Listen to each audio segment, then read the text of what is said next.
smell or lost their sense of taste. Now, you kind of think, well, I could live without my sense of smell. Probably it wouldn't be as quite a richer world as I would like, but actually the implications of losing your sense of smell, both in terms of memory, you think how important smell is for memory, for those sort of emotional memories that we have, smelling your mother's perfume or a particular meal and it taking you back directly to childhood, and the impact of smell on emotion, on your mood, on depression. It is really underappreciated until you look at individuals who have lost their sense of smell, and that was particularly important over COVID because a lot of people were losing their sense of smell as part of COVID and didn't know whether or not they would ever get their sense of smell back. So all of our senses... And they were depressed. Often they were depressed, and it is very clearly associated with changes in mood. Smell and mood are very closely linked.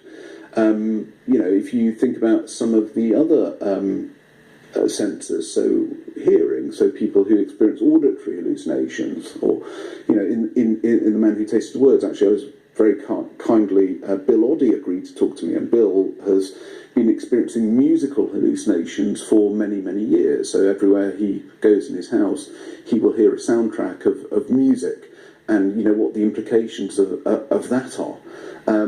What was the implication? So initially he thought he was going slightly mad. He thought that actually, well, first of all, he thought that his neighbours were playing radio very, very loudly, and then he thought he was going slightly crazy. But actually it turned out that one of the reasons why he was experiencing musical hallucinations was because he was losing his hearing anyway. And so, it goes back to the fact that when the brain is starved of inputs, it creates its own experiences because it's eager to experience life. But also, the counter side to that is that this association between hearing loss and cognitive decline, that actually, it's important to look after your hearing because it provides important inputs that maintain the health and the integrity of our brains. So there are lots of these aspects that you can take from